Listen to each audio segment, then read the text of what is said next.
তাআলার জমিনে সবচেয়ে গুরুত্বপূর্ণ কথা হচ্ছে কোরআন এবং সুন্নাহর কথা। কোরআন এবং সুন্নাহর কথা। তো যখন কোরআন এবং সুন্নাহর কথা এখানে হচ্ছে, ঠিক তখনই পাশে মেলা বসেছে। এটা পুরুষের না হিজড়ার কাজ। একটু টেস্ট করিয়েন তো গ্রামে পুরুষ আছেন কিনা। শাহিনুর রহমানকে আপনার 14 গোষ্ঠী দাওয়াত দিবে কিনা আমি জানি না। 11.5 ঘন্টা গাড়ি চালিয়ে, গাড়ি ড্রাইভার চালিয়ে এখানে আমি পৌঁছেছি। কেন? আপনি আমার ভাই, আপনাকে আমি বাঁচাতে এসেছি। এখানে কোরআন এবং সুন্নাহর আলোচনা হবে, আর ওইদিকে মেলা বসবে, ওইদিকে বাদাম বিক্রি হবে, ওইদিকে নানান রকম নাজায়েজ কাজ হবে। কারণ ওই যে ছেলে আর মেয়েরা দেখেন কে জেনা করছে। যদি জেনা করে না করে, আল্লাহর কসম করে বলছে বক্তৃতা দিব না। সাক্ষী আমাদের মাদানী সাহেব আছেন। দেখেন কি নারী পুরুষ জেনা করছে। এখন দেখেন আপনি যদি বলেন যে শাহিনুর ভাই জেনা করছে না, তাহলে আপনি আমার কাছ থেকে জরিমানা নিন। আমি দায়িত্ব নিয়ে বলছি ওরা জেনা করছে। ঠিক বলছি না ভুল বলছি? দেখেন, যে জিনিসটা উপকার আছে ওটা আমরা কি করব? গ্রহণ করব। আর যা ক্ষতি আছে তা কি গ্রহণ করব? করব না। তাহলে এই জলসা আগামী বছর থেকে দিবেন না। কেন? যদি এলাকার মানুষকে পাপ থেকে দূরে রাখতে চান, তাহলে জলসা দিবেন না। আর যদি জলসা দিব মনে করেন, তাহলে আপনাকে আগে মেলা বন্ধ করতে হবে। স্কুলের পাশে কখনো সাউন্ড বক্স চলে না। গুরুত্বপূর্ণ যখন কথা চলে তখন বাকি অন্য কিছু চলে না। আর এটা হচ্ছে সবচেয়ে বড় গুরুত্বপূর্ণ কথা। আল্লাহ এবং আল্লাহ রাসূল সাল্লাল্লাহু আলাইহি ওয়াসাল্লামের কথা বলতে এসেছি আমি। আর আপনার পাশে মানে ছেলেমেয়েরা খেলবে, অবাধে মেলামেশা করবে, ওদিকে বাদাম বিক্রি হবে। এটা কি করে জায়েজ হতে পারে? এটা কিভাবে জায়েজ হতে পারে? একটা দিন আপনাদেরকে ধর্ম শেখানোর জন্য বাইরে থেকে বক্তাকে এনেছেন, অথচ সেই দিনে যদি ধর্মটা না শেখানো যায়, তাহলে কি ফায়দা হলো? যেই লোকগুলা বসে আছে, আরে ভাই এরা তো ভালো মানুষ, এরা তো 5 ওয়াক্ত সালাত আদায় করে, কিন্তু যাদেরকে পরিবর্তন করার দরকার ওরা মেলায়, ওরা তো শুনতে পাবে না কথা আমার। কষ্ট পাচ্ছেন? কবল তো শুরু হলো। আপনি আমার ভাই না, আপনাকে আমি বাঁচাবো না যে কোনো মূল্যে? দেখেন না আপনার আব্বা আপনাকে খুব মারে, আপনার মা আপনাকে শাসন করে। কেন বলো তো? পাড়ার ছেলেকে তো শাসন করে না, কারণ আপনি তার নিজের ছেলে, তাই যে আমার ছেলে নষ্ট হয়ে যাচ্ছে তাই শাসন করে। আপনি আমার ভাই। কে বলেছে? মুহাম্মদ সাল্লাল্লাহু আলাইহি সাল্লাম বলেছেন, একজন মুসলমান আর একজন মুসলমানের ভাই। আমার অধিকার আছে বাগুয়ার মানুষরা আমার ভাই, বাগুয়ার মানুষরা মহিলারা আমার বোন। আমি আমার ভাই বোনকে শুধরাবো, তাদের যদি একটা চড় দিতে হয় গালে তাও রাজি। আপনাকে আমাকে শুধরাতে হবে, খবরদার। কেননা পৃথিবীর সবচেয়ে বড় মেলা বসে আরাফাতের ময়দানে, বুঝেননি? সবচেয়ে বড় মানুষের জমায়েত হয় আরাফাতের ময়দানে। একটা দোকান আপনি সেখানে পাবেন না। সবচেয়ে বড় জামায়াত হয় মক্কা মদিনার বুকে, আপনি আশেপাশে দোকান পাবেন না। এমনকি স্থায়ী দোকানগুলো বন্ধ হয়ে যায় জামাতের সময়। আর আজকে ওরা নতুন এখানে এসেছে, কালকে আবার পাশের গ্রামে যাবে, তারপরে পাশের গ্রামে যাবে। যতজন দোকানদার বসেছে, আমি দায়িত্ব নিয়ে বলছি 2012 সাল থেকে ফিল্ডে আছি, যতজন দোকানদার বসেছে ওকে গিয়ে জিজ্ঞাসা করেন আপনার বাড়ি থেকে বরকত আছে? ও বলবে নাই। বলতো বাধ্য, এ দিয়ে বরকত আসে না। আজকে বলা উচিত ছিল দোকানপাট তো বসবে না, সাইডের আশপাশের দোকানগুলো থাকলে মাগরিবে বন্ধ হয়ে যাবে। কেন? একটা দিন আমরা নির্ধারণ করেছি আজকে কোরআন এবং সুন্নাহ শুনবো। খাতা এবং কলম নিয়ে বসবেন, কোন বক্তা কি বললো তা একটু একটু করে নোট করবেন। যেটা নতুন শুনলেন সেটা গিয়ে মা বাবাকে শোনাবেন, স্ত্রীকে শোনাবেন, ছেলে মেয়েকে শোনাবেন। এইটা যদি হয় সমাজ পরিবর্তন হবে আল্লাহি, নালে সমাজ জীবনে পরিবর্তন হবে না। খালি জলসার নামে লাভ কার? এক, যে প্যান্ডেল তৈরি করেছে এর লাভ। দুই, যে লাইট দিয়েছে এর লাভ। তিন, যারা বক্তা এসেছে কন্টাক্ট করে তাদের লাভ। কথা বোঝাতে পারলাম? বুঝাতে পেরেছি? শাহিনুর রহমান হক কথা বলার জন্য যে কত জায়গায় ভাড়া পাইনি, ডোন্ট কেয়ার অ্যাবাউট দ্যাট। এটা আমার ডিউটি যে আপনাকে আমি হক কথা বলবো। কেন? পৃথিবীর সবচেয়ে ভালো মানুষের নাম বলেন তো? তার গ্রামের লোক তাকে তাড়িয়ে দিয়েছে। বুঝতে পেরেছেন কি? তার মানে যে বক্তার কথায় আপনি কষ্ট পাবেন না, ও হচ্ছে গোল আলু। একে দিয়ে সমাজ পরিবর্তন হবে না। সমাজ পরিবর্তন হতে গেলে আব্দুর রাজ্জাক বিন ইউসুফের মতো লোক লাগবে। কেন? দেখেন সিলেটের মাটিতে দাওয়াত দিতে গিয়েছে তো পিঠের চামড়া তুলেছে মেরে। বুঝতে পারেননি? যারা হক কথা বলবে, আল্লাহ তাআলার জমিনের বৈশিষ্ট্য এটা, যারা হক কথা বলবে জাতি তার পিঠের চামড়া তুলে দিবে। দলিল নেবেন? দেখেন লুকমান হাকিম ছেলেকে বলছে, ইয়া বুনাইয়া, ও আমার কলিজার টুকরা, আকিমিস সালাত, তুমি সালাত কায়েম করো, নামাজ পড়ো, আমরু বিল মারুফ, মানুষকে ভালো কাজের আদেশ করো, মানুষকে বলো ফরজ সালাতের পরে আয়াতুল কুরসি পাঠ করলে এই ব্যক্তি মরলে জান্নাতে যাবে। মানুষকে তুমি বলো আমার প্রত্যেকটা কথা কোটি টাকার উপরে মূল্যবান। আমি হাদিস ছাড়া অন্য কোনো কথা বলিনি, এতক্ষণ যে বকলাম আপনাকে, এরপরে খালি গুণের আমি কত কি বলছি না, গুণের সময় নষ্ট হবে না, আপনি শুনেন শুধু। লুকমান হাকিম তার ছেলেকে বললেন, বেটা ও আমার কলিজার টুকরা, আকিমিস সালাত, তুমি সালাত কায়েম করো, নামাজ পড়ো। দুই, আমরু বিল মারুফ, মানুষকে ভালো কাজের কথা বলো। ভালো কাজ কি? ফরজ সালাতের পরে যে ব্যক্তি আয়াতুল কুরসি পড়ে সে ব্যক্তি জান্নাতে যাবে। জান্নাতে যায়নি কেন? মরেনি তাই, মরলে জান্নাত। দুই, রাসূল সাল্লাল্লাহু আলাইহি সাল্লাম বলেন, যে ব্যক্তি ফজরের পর একবার সাইয়্যিদুল ইস্তিগফার পাঠ করে সারা দিনের মধ্যে মরলে জান্নাত। যে ব্যক্তি মাগরিবের পর সাইয়্যিদুল ইস্তিগফার পাঠ করে সারা রাতের মধ্যে মরলে জান্নাত।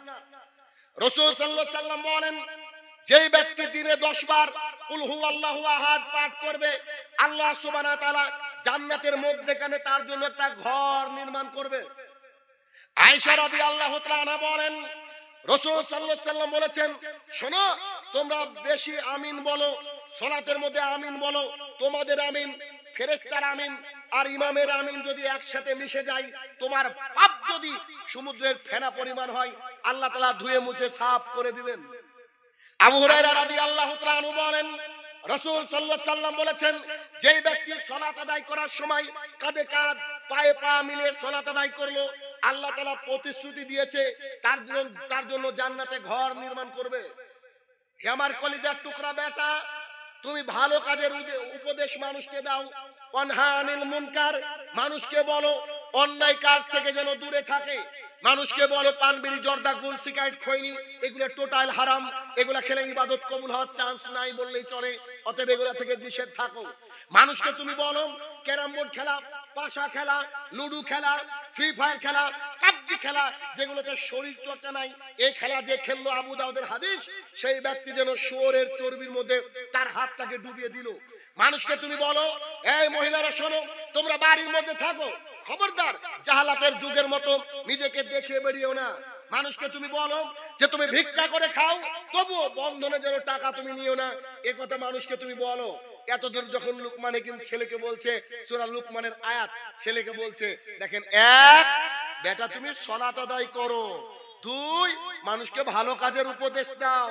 তিন, মন্দ কাজ থেকে নিষেধ করো। বলেন তো 4 নম্বর বাক্যটা কি হওয়া উচিত ছিল? 4 নম্বর বাক্যটা হওয়া উচিত ছিল, তুমি তাহলে জান্নাতে যাবা, তাই না? সালাত আদায় করো, ভালো কাজের উপদেশ দাও, মন্দ কাজ থেকে দূরে রাখো, আল্লাহ কি করবে? তোমাকে জান্নাত দিবে। তাহলে ঠিক হতো তাই মনে হচ্ছে, তাই না? কিন্তু লোকমান হাকিম ছেলেকে কি বলছে? অসবির আলা মা সাবাক, বেটা তুমি ধৈর্য ধারণ করো। কেন? ওই যে পান বিড়ি জর্দা হারাম বলেছে, এখন জাতি তোমার পিঠের চামড়া তুলবে। ওই যে বলেছো ক্যারাম বোর্ড খেলা যাবে না, ফ্রি ফায়ার পাবজি ওয়ালার তোমাকে আটকাবে। তার মানে বিষয় হচ্ছে, মানুষ যখন হক কথা বলবে, জাতি তার পিঠের চামড়া তুলবে। তাই লোকমান হাকিম ছেলেকে বলছে, বেটা তুমি এখন ধৈর্য ধারণ করো। মুহাম্মদ সাল্লাল্লাহু আলাইহি ওয়াসাল্লামকেও জাতি তাকে তাড়িয়ে দিয়েছিল, আবু বকরকে টিকতে দেয়নি, উমরকে পর্যন্ত সেই কাবা চত্বরে ফেলে দিয়ে মেরে ফেলার প্ল্যান করেছিল। তার মানে যে ব্যক্তি হক কথা বলে সে ব্যক্তিকে জাতি মেনে নেবে না, এটাই হচ্ছে হক, এটাই হচ্ছে দায়িত্ব, এটাই হচ্ছে কোরআন এবং সুন্নাহ। আর যার কথাই শুনে আপনার কিছু মনে হয় না, ভাবতে হবে গোলালু। কথা কি বুঝতে পেরেছেন? তাহলে আমি হক কথা না বলে যদি আল্লাহর কাছে যাই, তো আমার ভাই ওই ইচ্ছা নাই যে আল্লাহর কাছে গিয়ে আমি বাস খাবো। আপনাকে আমি জানানোর জন্য এসেছি। এখন আপনাকে আমি বলবো, এই কথা বলতে গিয়ে যদি ওই যে যারা ঘুরে বেড়াচ্ছে মেলায়, আজকে আমি যদি না আসতাম বা এখানে যদি আলেমরা না আসতো, তাহলে তো জলসা হতো না, হতো? আচ্ছা বলেন তো, দুর্গাপুজোর চাঁদা দেওয়া হারাম কেন বলেন তো? শরিক হলো তাই। কি হলো বলেন? শরিক হলো তাই। তো এইখানে আজকে যারা আমরা এসেছি সবাই, আজকে আমরা এসেছি বলে মেলা বসেছে। মেলা বসেছে বলে ইয়াং ছেলেমেয়েরা জেনা করছে, তার মানে একটা ভাগ আমারও হবে, একটা ভাগ আপনারও ঢুকবে। কি নেকি নয়, পাপ। আমি আগে জানতে পারলে এরকম জায়গা থেকে এরকম জায়গায় আসি না।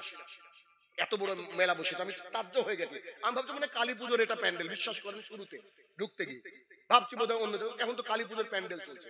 বিশ্বাস করেন আমি আপনাকে ভালোবাসি, আল্লাহর কসম করে বলছি আমি আপনাকে ভালোবাসি, নাহলে আমি এই 350-400 কিলোমিটার রাস্তা পার করে এসে আপনাকে কেন বকাবকি করবো আমার কলিজার টুকরা ভাই এবং বোনেরা।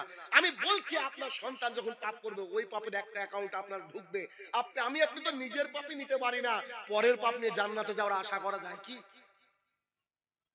সমাজকে পরিবর্তন করতে হবে, সমাজকে পরিবর্তন করতে হবে। এই জন্য এক শ্রেণীর মানুষ বলছে যে জলসাতে কোনো উপকার হয় না। এক দুই, দেখবেন জলসাতে খুব কম শিক্ষিত মানুষ থাকে। শিক্ষিত দেখেন খুঁজেন এই জলসায় 10টা মাস্টার পাবেন না, একটাও ব্যারিস্টার উকিল পাবেন না, একটাও এসপি ডিএসপি পাবেন না। কেন? ওরা মনে করে যে মৌলভী সাহেবরা কি যে বলে, কি যে বলে ইত্যাদি ইত্যাদি। আসলে আমরা বক্তা জগতে যারা রয়েছি বেশিরভাগই তো ইলিটারেট, মূর্খ। বুঝেননি কথাটা? এমন এমন কাহিনী শুনিয়ে রেখেছে জাতিকে না বিজ্ঞানও ঠিক থাকে না কোরআন হাদিসে আছে, এমন আছে না নাই? এই কারণে আজকে শিক্ষিত সমাজ আমাদের থেকে দূরে চলে গেছে। অথচ পৃথিবীর আল্লাহ সুবহানাহু ওয়া তাআলা সবচেয়ে শিক্ষিত মানুষগুলোকে নবী রাসূল বানিয়েছিলেন, সবচেয়ে উন্নত চরিত্র মানুষগুলোকে কি বানিয়েছিলেন? নবী রাসূল বানিয়েছেন। ভাইরা আমার, আমি আপনাদেরকে আলোচনা করব বলেছিলাম ইত্তেবায়ে রাসূল সাল্লাল্লাহু আলাইহি সাল্লাম। কেন জানেন? কারণ হচ্ছে এই যে পরিস্থিতি আমি দেখলাম, এই পরিস্থিতি খুব ভয়ঙ্কর পরিস্থিতি। আর আমরা কি মানি আর তারা কি মেনেছে, একটু আপনার লজ্জা লাগবে। দেখেন একটু লজ্জা লাগবে। ইত্তেবায়ে রাসূল সাল্লাল্লাহু আলাইহি সাল্লাম, ইত্তেবা কাকে বলে? ইত্তেবা মানে হচ্ছে মেনে নেওয়া। মেনে নেওয়া কেমন মেনে নেওয়া? একজন মানুষ বলল যে তোমাকে সালাত আদায় করতে হবে, চোখ কান সবকিছু অন্তরকে ব্রেনকে বন্ধ করে দিয়ে তার কথাকে মেনে নেওয়ার নাম হচ্ছে ইত্তেবা। কথা বোঝা গেল? ইত্তেবা মানে কি তাহলে? মেনে নাও। কিন্তু আল্লাহ তাআলার জমিনে যত মানুষ পাঠিয়েছেন আল্লাহ সুবহানাহু ওয়া তাআলা, পৃথিবীতে কারুর ইত্তেবা অন্ধভাবে জায়েজ নয়, একজন ব্যক্তি ছাড়া, তার নাম হচ্ছে মুহাম্মদুর রাসূলুল্লাহ সাল্লাল্লাহু আলাইহি সাল্লাম। আমি যদি কোনো কথা বলি, হাদিস বলি, এটা আপনাকে একটু যাচাই করতে হবে। কিন্তু মুহাম্মদ সাল্লাল্লাহু আলাইহি ওয়াসাল্লাম যদি কোনো কথা বলে, তখন আপনার আমার বিজ্ঞান, আপনার আমার যুক্তি, আপনার আমার এডুকেশন, আপনার আমার মস্তিষ্ক, আপনার আমার অন্তর চলবে না। মুহাম্মদ সাল্লাল্লাহু আলাইহি ওয়াসাল্লাম যা বলেছে এটা ফাইনাল। আপনার বুঝে আসলেও ফাইনাল, না বুঝে আসলেও, কথা বলেন, ফাইনাল। এটা যে ইত্তেবা। এক মিনিট, ইত্তেবা করলে কি হয় স্যার? জি, ইত্তেবা করলে এই হয় যে কোন মানুষ যদি আল্লাহ এবং আল্লাহর রাসূলকে মেনে নেয় তো সে ব্যক্তি জান্নাতে প্রবেশ করবে। আর কিছু লাগবে কি? লাগবে না। আল্লাহ সুবহানাহু ওয়া তাআলা কোরআনুল কারীমের মধ্যে বলছেন, কুল ইন কুনতুম তুহিব্বুনাল্লাহ, ও বাগুয়ার মানুষ, ও দুনিয়াবাসী তোমরা শোনো, তোমরা কি আমাকে ভালোবাসতে চাও? কে বলছে? আল্লাহ সুবহানাহু ওয়া তাআলা। আল্লাহ তাআলা আমাদেরকে বলছেন, হে আমার বান্দারা, তোমরা কি আমাকে ভালোবাসতে চাও? আচ্ছা, আমরা আল্লাহকে ভালোবাসতে চাই কি চাই না ভাইরা আমার?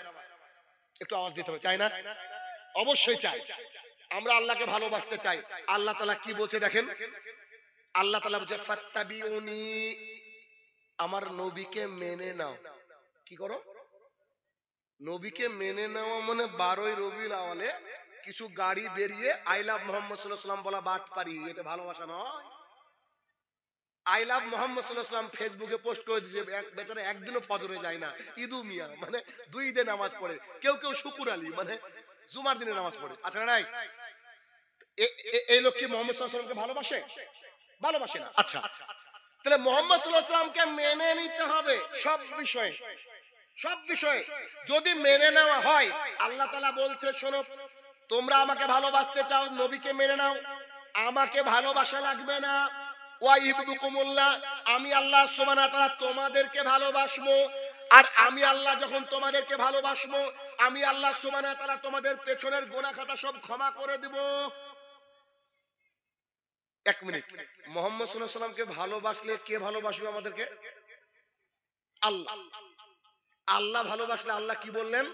তোমাদের পেছনের গুনাহ খাতাকে সব ক্ষমা করে দেব। আমরা সবাই এখানে পাপী কি পাপী নই? গুনাহগার। তাহলে গুনাহগার হিসাবে তাহলে আমরা জানবো না যে তরিকা কি কি করে মেনে নিতে হবে? কি মানবো কি মানবো না? মেনে নিতে হবে। এবার আপনাকে আমি একটু একটু করে দেখাবো মেনে নেওয়া কাকে বলে। আপনি এত লজ্জা পাবেন হাদিস শুনে, আপনি দেখেন মেনে নেওয়া কাকে বলে।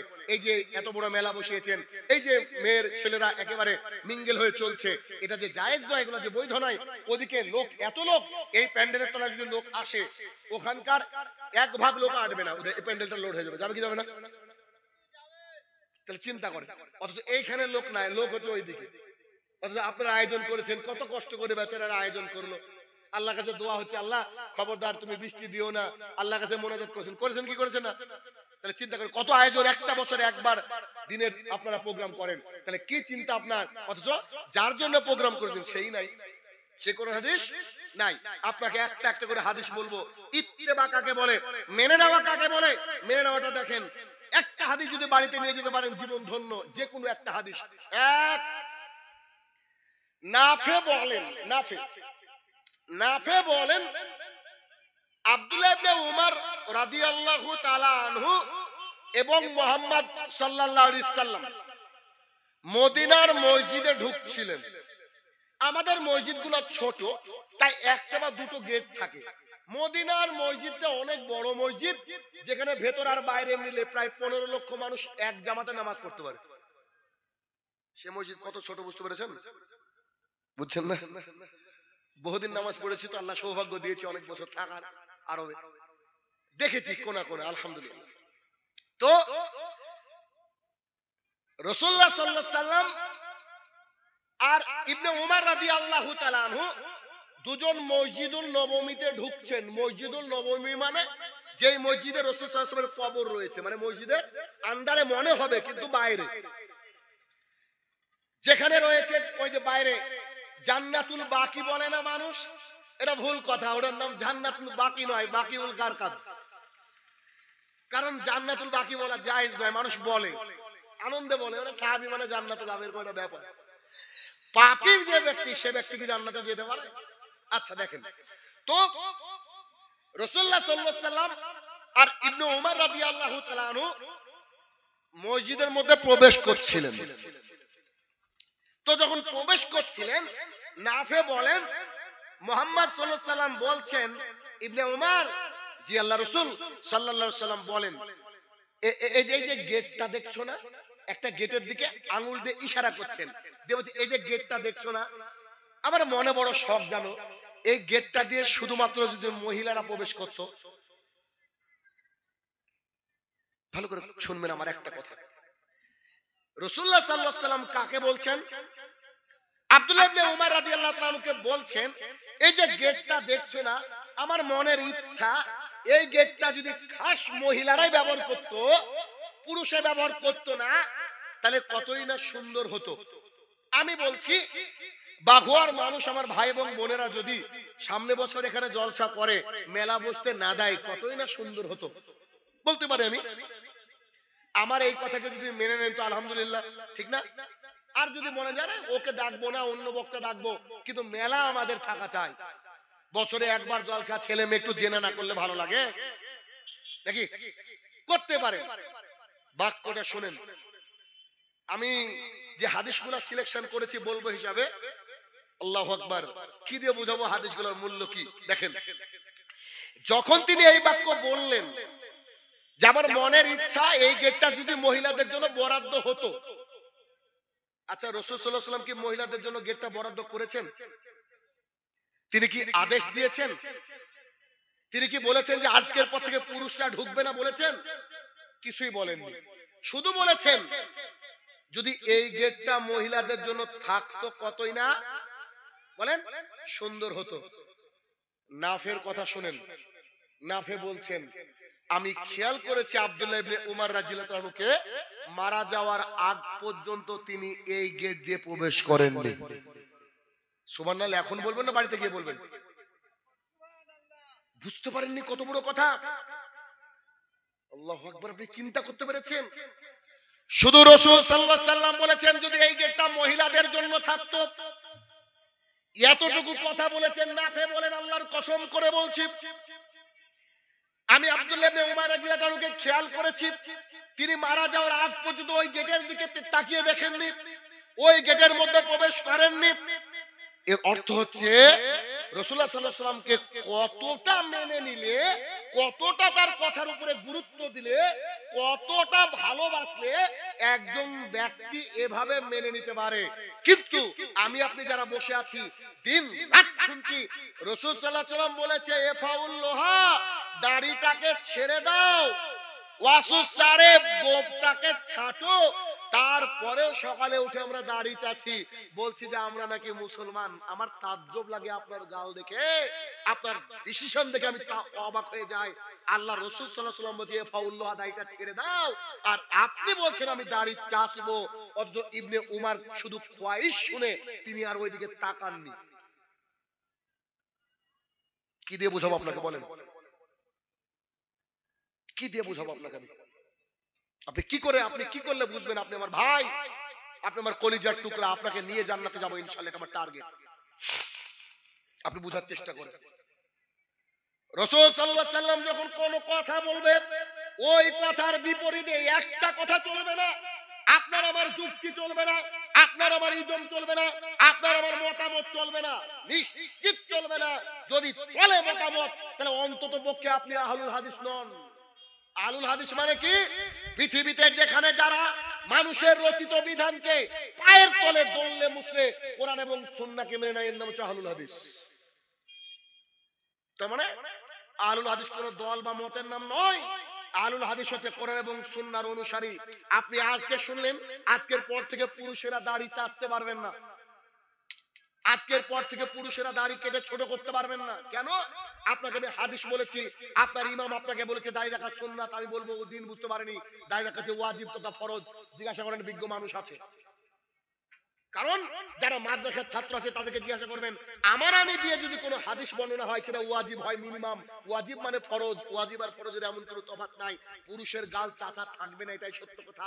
পুরুষকে দাঁড়িয়ে আপনার হালাতে ছেড়ে দিতে হবে, এটাই সত্য কথা। যদি আল্লাহর কাছে হিরো হতে চান আর দুনিয়ার বুকে যদি হিরো হতে চান, তখন আপনাকে দাঁড়িয়ে রাখতে হবে। কেন?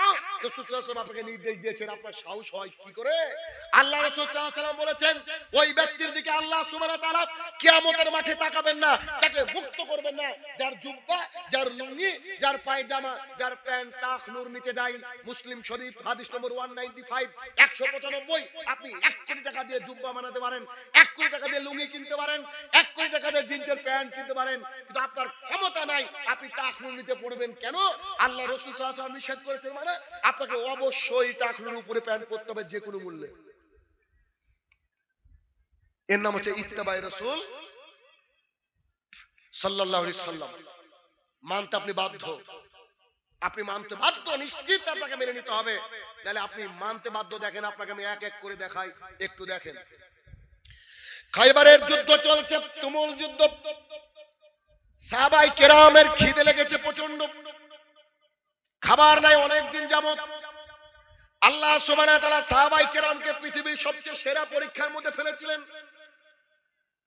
যারা বেশি ঈমানদার তাদেরকে আল্লাহ সবসময় পরীক্ষায় ফেলে। বুঝতে পারেননি? যারা বেশি ঈমানদার আল্লাহ তাদেরকে বেশি পরীক্ষায় ফেলে। যার পরীক্ষা নাই, ওর ঈমানে ঘাটতি আছে, ওকে ঈমানকে মেরামত করা উচিত। অতএব খবরদার, ঘাবড়াবেন না। ঈমান যদি থাকে আর যদি মনে করেন পরীক্ষা আসছে, আল্লাহ শুকরিয়া আদায় করবেন, আল্লাহ তুমি যে পরীক্ষা দিলা মাবুদ, এই পরীক্ষা থেকে উত্তীর্ণ হওয়ার তৌফিক আদা করো। দোয়া করতে হবে আল্লাহর কাছে। খাইবারের যুদ্ধ চলছে, প্রচন্ড যুদ্ধ। সাহাবায়ে কেরামরা ব্যতিব্যস্ত, পেটে খাবার নেই। আজকে যখন আমি এখানে এসে খাবার আমাকে দেওয়া হলো, খাচ্ছি, তা আমার খাওয়া দেখে যারা যারা দাঁড়িয়েছিল তারা অবাক। বলছে আপনি এইটুকু খান? তা আমি মনে মনে বলছি যে আমি রাসূল সাল্লাল্লাহু আলাইহি ওয়াসাল্লামের তরিকায় চলবো আর খেয়ে আমার ভুঁড়িটাকে বাড়িয়ে নিব। মানে আমার বলা এক কথা আর আমি করার এক কথা, এটা কি করে হয়? রাসূল সাল্লাল্লাহু আলাইহি ওয়াসাল্লাম বলেছেন যে পেটের 4 ভাগের মধ্যে 3 ভাগের 1 ভাগ বা 2 ভাগ খাবার খেয়ে পানি খেয়ে লোড করতে হবে, 1 ভাগ ফাঁকা রাখতে হবে। আর আমরা যদি একটু ভালো খাবার পাই, সুবহানাল্লাহ মাশাআল্লাহ, তার জন্য তো ডেলিকেটের ব্যবস্থা আছে নাকি? 100 টাকাতে খাওয়াচ্ছে রে, একেবারে পিষে খেয়ে নে, যত পারবি। তাতে কালকে হসপিটালেই যাবো, there is no problem at all, but এখন তোমাকে খেতে হবে একদম হিসাব ছাড়া। আউযু বিল্লাহ। আমি যা খাবার খেলাম আপনার বাড়ির বাচ্চার চেয়ে বেশি খায়। কেন কষ্ট হয়? কেন? মুহাম্মদ সাল্লাল্লাহু আলাইহি ওয়াসাল্লামের কথা মনে পড়ে যায়। বেঁচে আছি তো, সুস্থ সবল আছি আলহামদুলিল্লাহ। তাহলে কি দেখেন, খাইবারের যুদ্ধে কিছু সাহাবী প্রচন্ড খিদে জ্বালায় যন্ত্রণা করতে লাগলো, পেটে যন্ত্রণা, খেতে পায়নি, দুর্বল হয়ে যাচ্ছে। তখন তারা 2-3টি বা সামথিং কিছু গৃহপালিত গাধা, চিনেন গাধা, গাধাকে জবাই করলো। জবাই করার পর হান্ডি বা ওই যে কি বলেন আপনারা বড় পাত্র, ঠিক আছে, ওই তসলা বা ডেক, এই ডেক চড়িয়ে দিয়েছে, ডেক আগুন ধরিয়ে দিয়ে একদম দাও দাও করে আগুন জ্বলছে আর গনগন করে গোস্ত ফুটছে। একটু খেয়াল করে দেখেন তো, যে যখন কারোর খিদে লাগে তার সামনে যদি খাবার আসে দেখবেন খিদে বেড়ে যায়, বুঝতে পারেননি? মানে এমনি তো খিদে লেগে আছে, কিন্তু যখন খাবার দেখে ওর চাহিদাটা বেড়ে যায়, মানে আরো পাগল হয়ে যায়। তার প্রমাণ নেবেন, 14 ঘন্টা না খেয়ে আছেন রমজান মাসে, যেই আপনার স্ত্রী মা দেখবেন খাবার রেডি করে, তখন খালি ঘড়ি দেখে, কি গো আম্মা 3 মিনিট এখনো হয়নি। 14 ঘন্টা কাটিয়ে দিয়েছে, কিন্তু 3 মিনিট মনে হচ্ছে 3 দিনের সমান। হয় কি হয় না ভাই? সবারই হয়, এটা সিস্টেম। তো সাহাবায়ে কেরাম যারা খাবার খেতে পায়নি, তারা দেখছে গোস্ত ফুটছে চুলার উপরে, এক্ষুনি বোধহয় নেমে যাবে, এক্ষুনি বোধহয় নেমে যাবে, হয়তো 2-5 মিনিট পর নেমে যাবে। সাহাবীরা একবার রেডি হয়ে বসে আছে, নামলে শুরু হয়ে যাবে খাওয়া গৃহপালিত গাধার গোস্ত। ঠিক এমন তো অবস্থায় তাঁবুর মধ্য থেকে একজন ব্যক্তি বেরিয়ে আসলেন, যেখানে মুহাম্মদ সাল্লাল্লাহু আলাইহি ওয়াসাল্লাম ছিলেন। সেই তাঁবুর মধ্য থেকে বেরিয়ে এসে বলছেন, ও আমার ভাইয়েরা শোনো, আমি আবুল কাসেমের কাছ থেকে আসছি। আবুল কাসেম মানে মুহাম্মদ সাল্লাল্লাহু আলাইহি ওয়াসাল্লাম। আমি আবুল কাসেমের কাছ থেকে আসছি। আল্লাহ সুবহানাহু ওয়া তাআলা আয়াত নাযিল করে দিয়েছেন, গৃহপালিত গাধার গোশত খাওয়া হারাম। বাঘর ভাইরা, আমি যদি থাকতাম আপনাদের সাথে ওই সিচুয়েশনে, আমি তো নিজেই বলতাম যে চলেন রাসূল সাল্লাল্লাহু আলাইহি ওয়াসাল্লামকে গিয়ে বলি, ঠিক আছে গাধার গোশত খাওয়া হারাম গৃহপালিত। আমরা যখন জবাই করেছিলাম তখন তো হারাম ছিল না, ঠিক কি না? বিসমিল্লাহি আল্লাহু আকবার বলে জবাই করেছি, হালাল ভাবে জবাই করেছি। আজকে তো খাই, কারণ যেহেতু আগে জবাই করা হয়ে গেছে, তারপরে কালকে থেকে হিসাব হবে। এটা বলতাম কি বলতাম না? বলেন না গো? নিশ্চয়ই বলতাম। সুবহানাল্লাহ বিহামদিহি, আল্লাহু আকবার। সাহাবী কাকে বলে দেখেন, এমনি তো তারা রাদিয়াল্লাহু তাআলা আনহু নয়, এমনি তো আল্লাহ সুবহানাহু ওয়া তাআলা তাদের উপরে রাজি খুশি হননি। সঙ্গে সঙ্গে তারা ডেকসহ উল্টে ফেলে দিলেন, একটা প্রতিবাদও করলেন না, একটা টু শব্দ করলেন না, খাবার খেলেন না। কেন? আল্লাহ তাআলার তরফ থেকে এটাকে হারাম করা হয়েছে।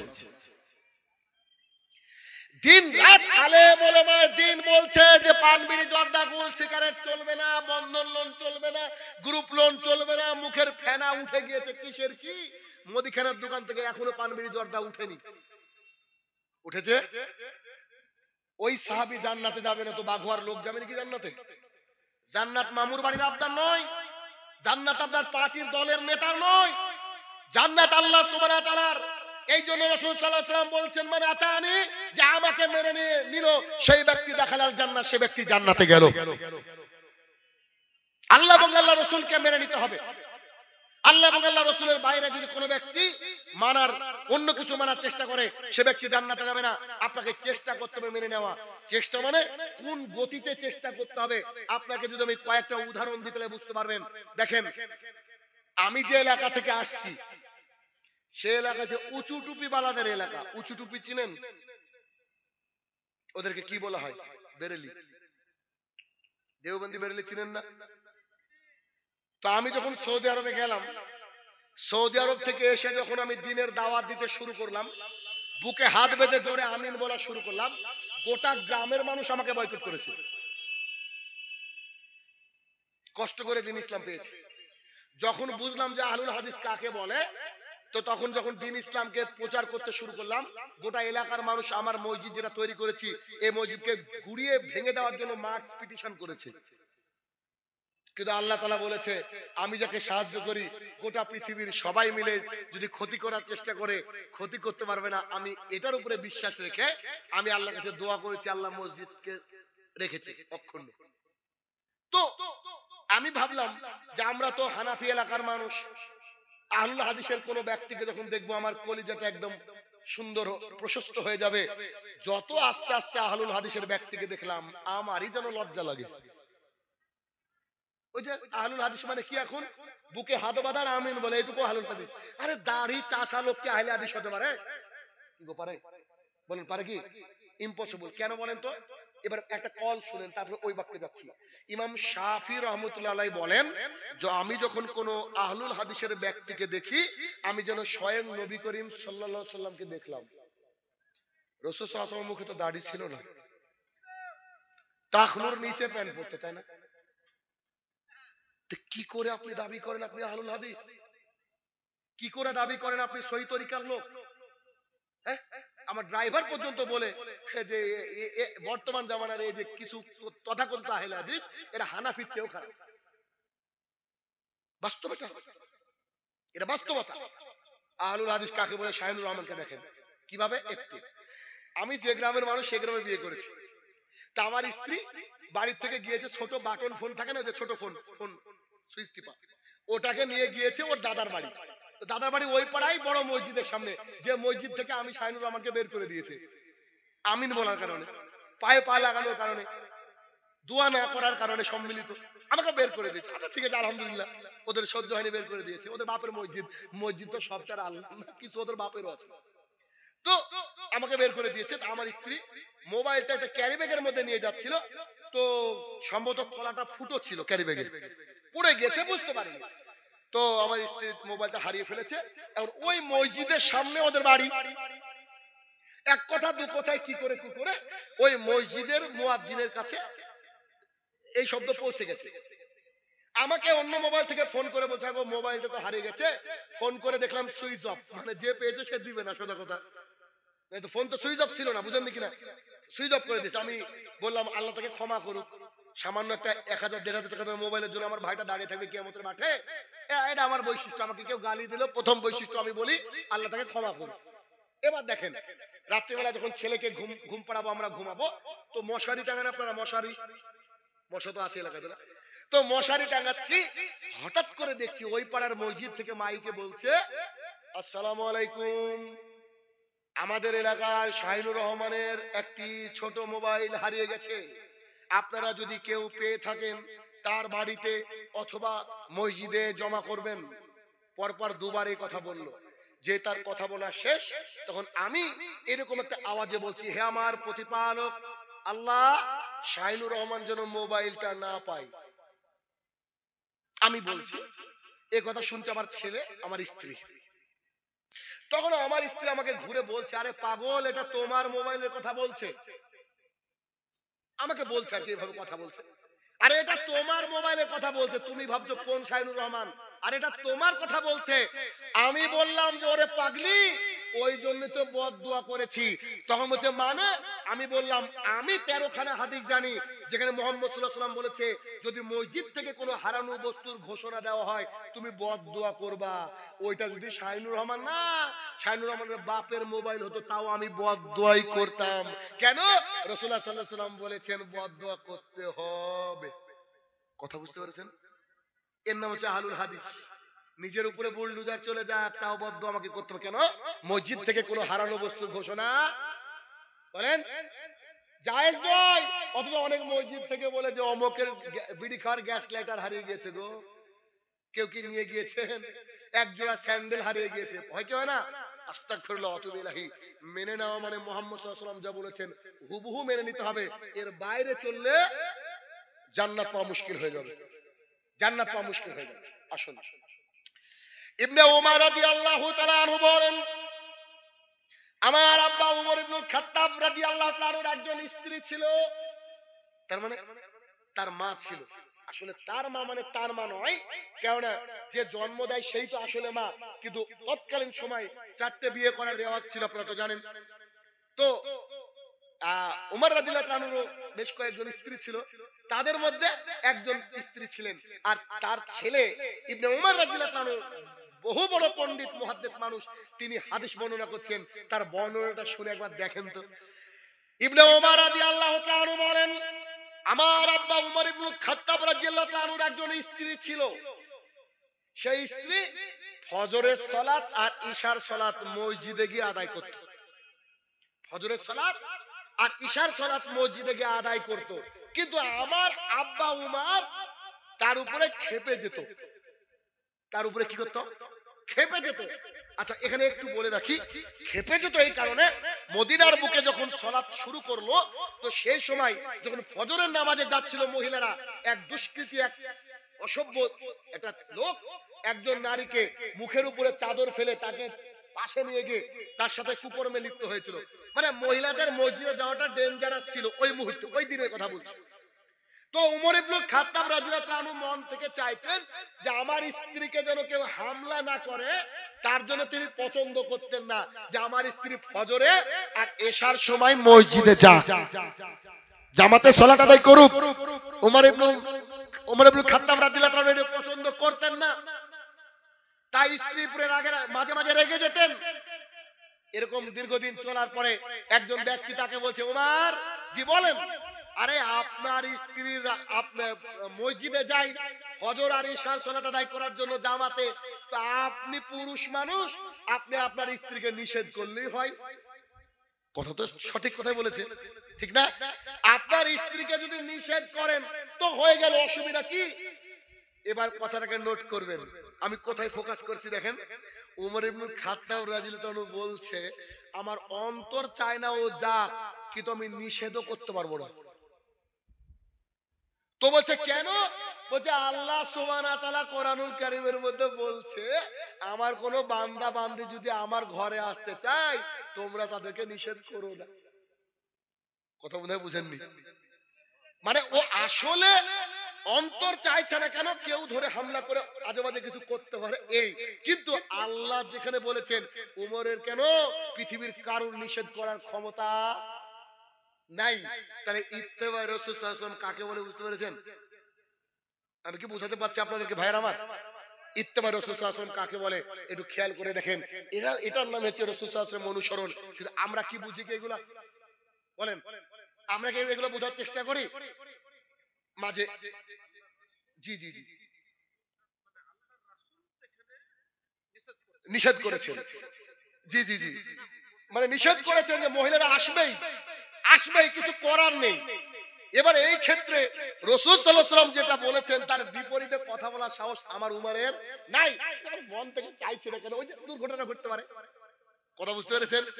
দেখেন এটা নাম হচ্ছে মেনে নাও। 1 মিনিট আপনাকে একটু অন্য জায়গায় নিয়ে যাই। কেন? আমরা যার কথা বলছি তার নাম মুহাম্মদ সাল্লাল্লাহু আলাইহি ওয়াসাল্লাম। ইনি এমন একজন নবী যাকে আল্লাহ সুবহানাহু ওয়া তাআলা আসমানে ডেকেছিলেন। ইনি এমন একজন নবী সমস্ত নবীদের সরদার। এই যে ইনি এমন একজন নবী যাকে আল্লাহ সুবহানাহু ওয়া তাআলা নিজে হাতে তৈরি করেছেন, তিনিও ইনার পিছনে ইমামতিতে নামাজ পড়েছেন মেরাজের রাত্রিতে। মনে আছে আপনার? আমাদের নবী, এই নবীর ব্যাপারে আমরা যদি সন্দিহান থাকি, এই নবীর ব্যাপারে আমরা যদি মনে করি যে এই নবী মানে তার কথা হলি হলো না হলি না হলো, এগুলো যদি মনে করি, এটা কি আমাদের অন্যায় হবে নাকি ন্যায় হবে ভাইয়ের আমার? বলেন, ন্যায় হবে না অন্যায় হবে? নিশ্চিত অন্যায় হবে। আসুন একটা হাদিস শুনি। আমি আশাবাদী এখন যে হাদিস বলবো কেউ শুনেননি, সামনে আশ্চর্য হাদিস, শুনলে বলবেন ইনশাআল্লাহ। আমার মনে হয় কেউ শুনেনি। একটু দেখেন তো হাদিসটা, খুব গুরুত্বপূর্ণ আশ্চর্য হাদিস, আমি নাম্বারও বলে দেব।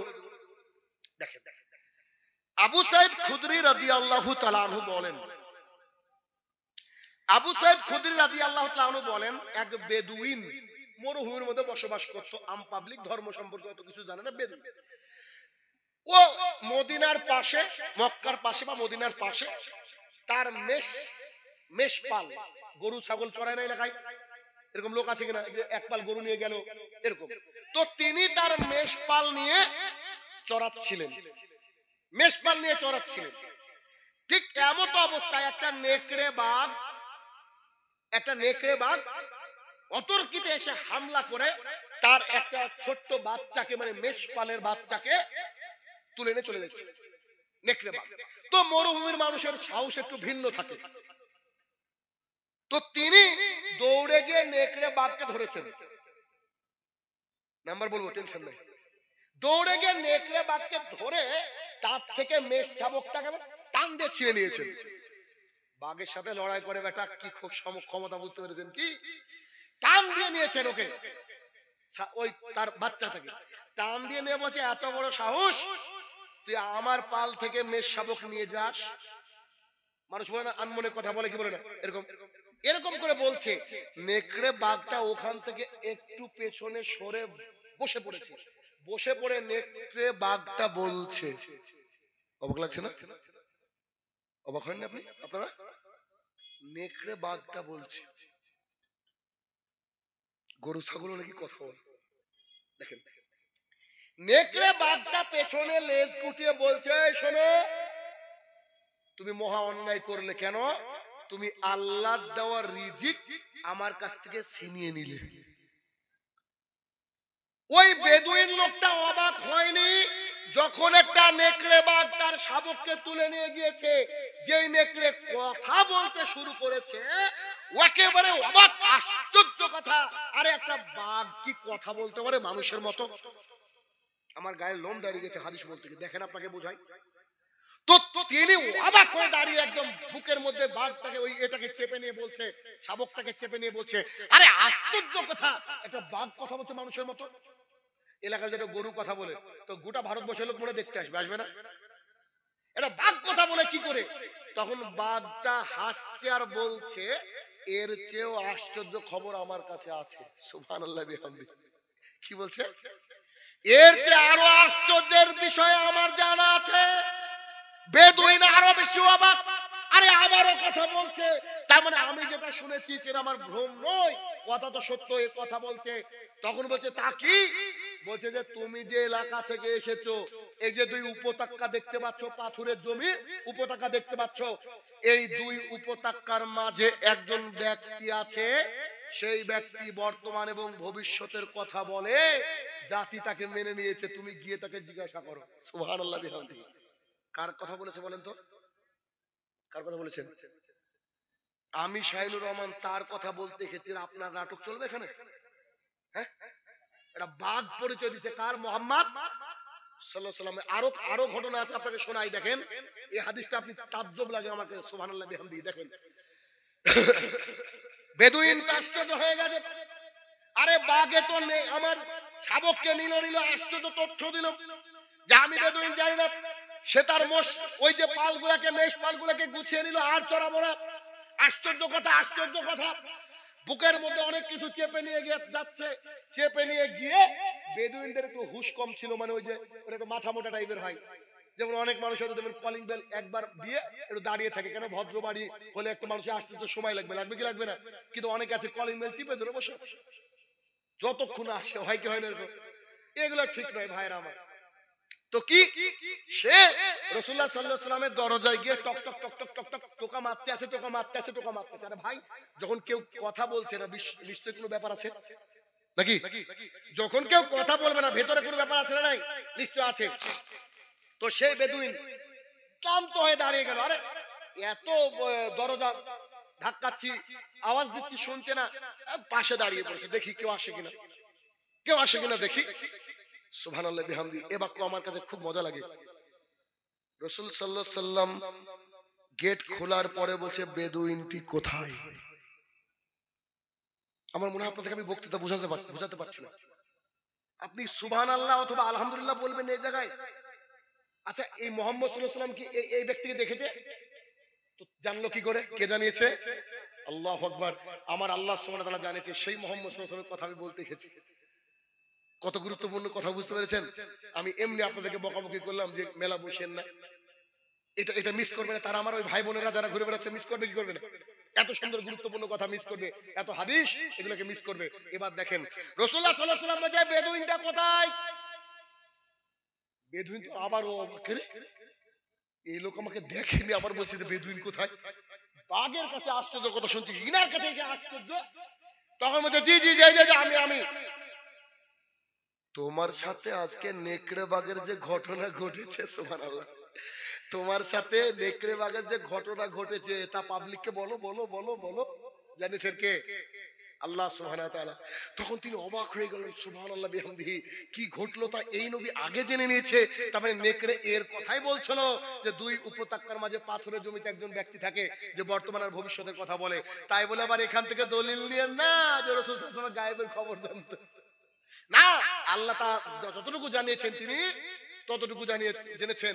এরপর রাসূল সাল্লাল্লাহু আলাইহি ওয়াসাল্লাম শেষ বাক্যের দিকে বলছে যে আল্লাহর কসম করে বলছি যার হাতে আমি মুহাম্মদ সাল্লাল্লাহু আলাইহি ওয়াসাল্লামের জান, কিয়ামত অতদিন পর্যন্ত হবে না যতদিন পর্যন্ত একটা মানুষের লাঠির অগ্রভাগ বলে দিবে তার বাড়িতে কি ঘটেছে, একজন মানুষের উরুরান বলে দিবে যে বাড়িতে কি ঘটেছে, কিয়ামতের আগে এই ঘটনা ঘটবে। মানে মানুষের উরুরান এই জায়গাটা বলে দিবে আপনার স্ত্রী কি করছে বাড়িতে। মানুষ যে লাঠি নিয়ে বের হবে লাঠির আগাটা বলে দিবে আপনার বাড়িতে কি ঘটছে। আমি ভাবছি টেকনোলজির জামানা হতেই পারে, আমি যদি আপনাদেরকে এখন দেখাই আমার বাড়ির বাইরে সিসিটিভি লাগানো আছে, কোনো কানেকশন নাই, মানে এমনি তো আর তার তো নিয়ে আসিনি, আমি এখান থেকে দেখতে পাবো আমার বাড়িতে কি ঘটছে। তাহলে কি ঘটতে পারে না? আল্লাহ রাসূল সাল্লাল্লাহু আলাইহি ওয়াসাল্লাম এই হাদিস পারে কি পারে না বলেন? পারে। এই হাদিস হচ্ছে মুসনাদে আহমদের হাদিস। কোথাকার হাদিস? মুসনাদে আহমদ, হাদিস নাম্বার 11841 তম হাদিস, হাদিসের নাম্বার 11841। আমি সেই মুহাম্মদ সাল্লাল্লাহু আলাইহি ওয়াসাল্লামের কথা আপনার সামনে বলছি, আর আপনি যদি সেই হাদিসকে আপনি তোয়াক্কা না করেন, আপনি না বুঝতে পারেন, তাহলে আমি আপনাকে বলবো ভাই ঈমান নিয়ে ঘাটতি আছে, ঈমানের বিষয়ে আমরা একটু তৎপর হই। এবার আসেন আপনাকে বলি, একজন সাহাবী নাম হচ্ছে কাব ইবনে উজরা রাদিয়াল্লাহু তাআলা আনহু। কাব ইবনে উজরা রাদিয়াল্লাহু তাআলা আনহু, বাবার নাম কেন বলা হয়? বলে কাব রাদিয়াল্লাহু তাআলা নামে অনেক সাহাবী ছিল, আব্দুল্লাহ নামে অনেক সাহাবী ছিল, ঠিক না? তো কাব ইবনে উজরা রাদিয়াল্লাহু তাআলা আনহু তিনি বলেন, এটা আশ্চর্য লাগবে, দেখেন এটা মুসলিম শরীফের হাদিস, কিতাবুল জুমার মধ্যে পাবেন। কাব ইবনে উজরা রাদিয়াল্লাহু তাআলা আনহু বলেন, আমি কুফাতে একটা মসজিদে প্রবেশ করলাম।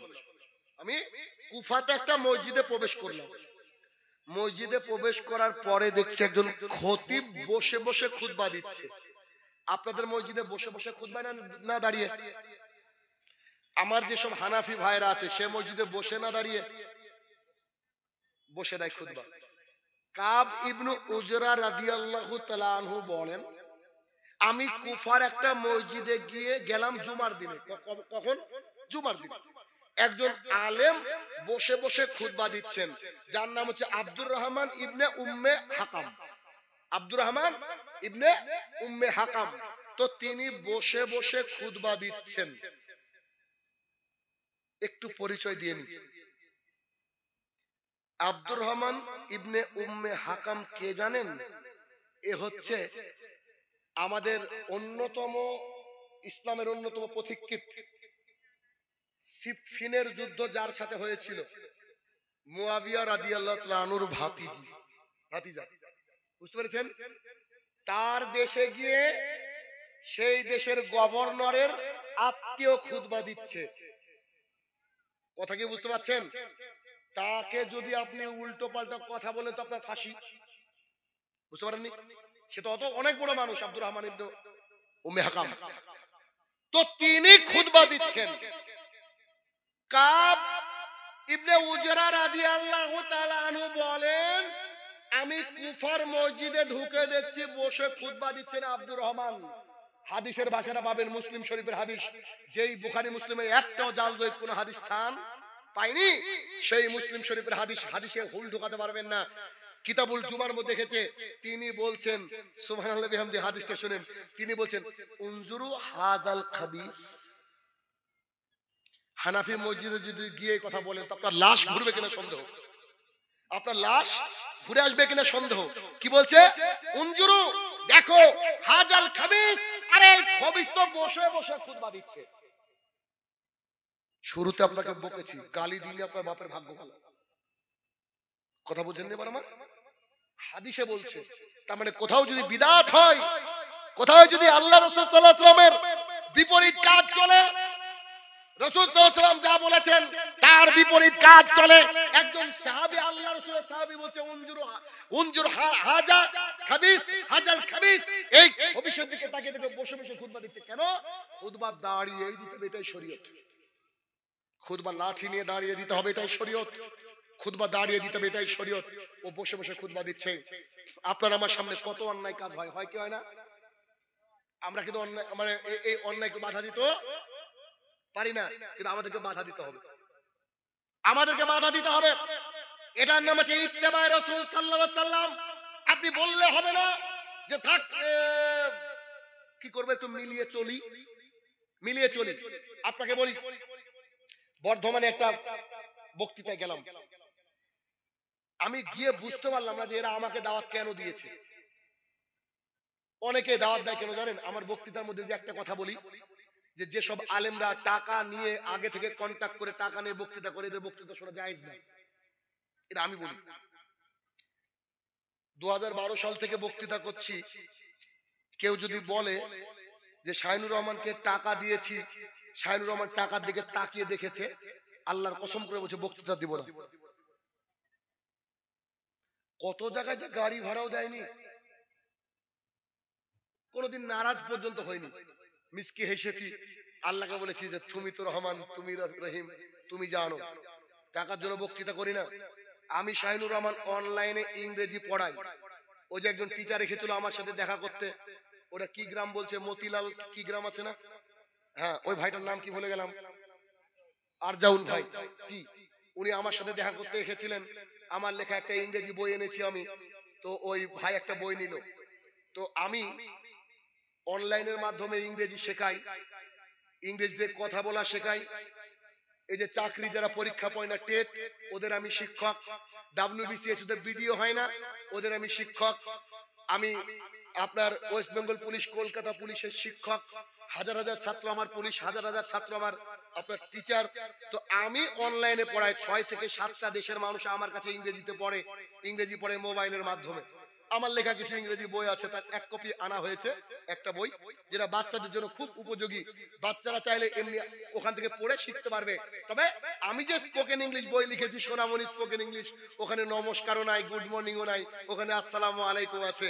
ওখানে ডাক্তারের কাছে গিয়েছে, ডাক্তার যখন বলছে ঠিক আছে আপনার রোগ সেরে যাবে, তো রোগী উঠে বলছে জাযাকুমুল্লাহ খায়রান। আমি এগুলো শেখাই ইংরেজির মাধ্যমে। এই তো কয়েকদিন আগে একটা ব্যাচ শেষ করলাম, এই ব্যাচে 6 থেকে 7টা দেশ থেকে স্টুডেন্ট ছিল, 175 জন ছাত্র ছিল একটা ব্যাচে।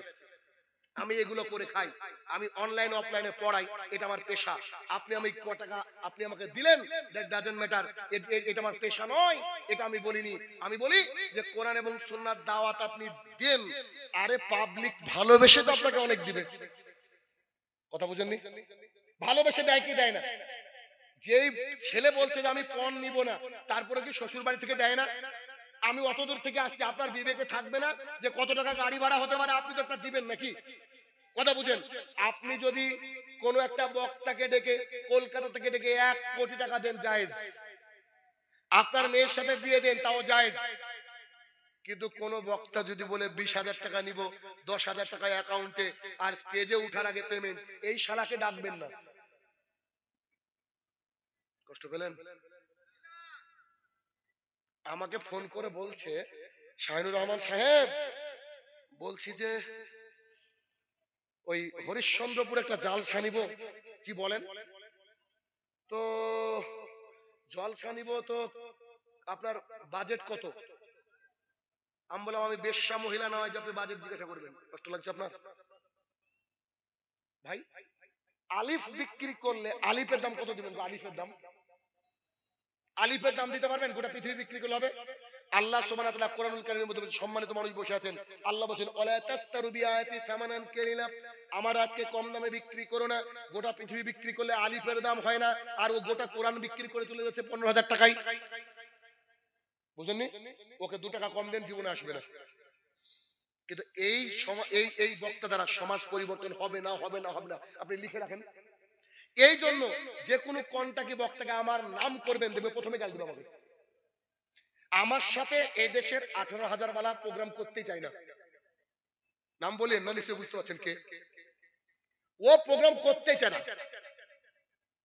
কত মানুষ আছে জানেন, আমার নাম শুনলে গালি দেয়। তুমি দাও, আমি আল্লাহর কাছে ভালো হওয়ার চেষ্টা করি, কারণ তোমার রুজি রুটি এটা কেন হবে? হ্যাঁ, তুমি আসো, নিশ্চয়ই ভাইরা সম্মানিত, ভাইরা নিশ্চয়ই তোমাকে নিশ্চয়ই এমন কিছু দিবে যে তোমার সংসারও চলবে, আবার গাড়ি ভাড়া হবে। এরা কি বেকুব নাকি যে তোমাকে 2,000 টাকা ধরিয়ে দেবে? কথা বুঝছেন কিনা? রাগ হচ্ছে আমার কথায়? ভাই, আমি একজন ইংরেজি শিক্ষক, শিক্ষিত মানুষের মতো বোকা মানুষ না যে আপনার সামনে গালি দিয়ে কথা বলবো। আমি আপনাকে বলছি এদের দ্বারা আমাদের সমাজ নষ্ট হচ্ছে।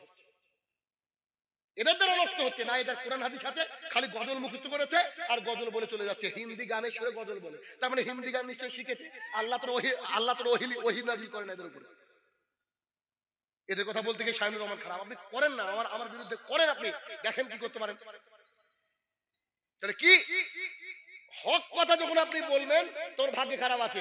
তা আমাকে দার্জিলিং থেকে ফোন করে বলছে যে আপনার আমি ডেট নিব, এক কাজ করেন আপনি ওই আপনার ফোন পে নাম্বারটা দিয়েন, কিছু টাকা অ্যাডভান্স দিব, আমাকে বলছে। তা আমি বলছি ভাই মালাকুল মতের নাম্বার আছে? ও কিন্তু বুঝতে পারে প্রথমে। আমি বলছি মালাকুল মতের নাম্বার আছে?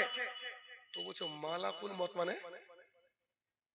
আমি যে আজরাইল বলেন, চিনেন না আপনি? বুঝে স্যার আপনি কি ইয়ার্কি করছেন? আমরা না, আমি ইয়ার্কি করছি না, আপনি শুধু একটা ফোন মারেন মালাকুল মতকে, দিয়ে বলেন জি মালাকুল মত, বলছিলাম যে শাহিনুর রহমানের ডেট নিয়েছি ডিসেম্বরের 30 তারিখ, তো তার ডিসেম্বরের 30-এর আগে কি জান কবজ করবা নাকি পরে? যদি বলে যে শাহিনুর রহমান 30শে ডিসেম্বরের পরে বেঁচে থাকবে, তাহলে ভাই পুরো টাকাটাই পাঠিয়ে দেন। আর যদি মালাকুল মতের সাথে যোগাযোগ না হয় তো আসসালামু আলাইকুম। কেন? ইমানদারি তো বলেন তো, আপনার যে ডেট নিয়েছি এই ডেটে যদি আমি আজকে আসতে না পারতাম, আমি যদি মারা যেতাম, সবাই আমার জন্য দোয়া করতেন কি করতেন না? করতেন কিনা? কিন্তু আমি যদি কন্টাক্ট করে 10,000 টাকা অ্যাকাউন্টে নিয়ে মারা যেতাম, তো পাশে গিয়ে গালি দিয়ে বলতো যে শালাও মরলো, আমাদেরকে মারলো রে। এই কথাই পাবলিক বলে, এই কথাই পাবলিক বলে। আমার টার্গেট অন্য, আমি দ্বীন ইসলাম শেখানোর চেষ্টা করি একবার রুট মূল থেকে। আমি আমার ইংরেজি ক্লাসে, আপনি আমার অসংখ্য ক্লাস ফ্রিতে পাবেন।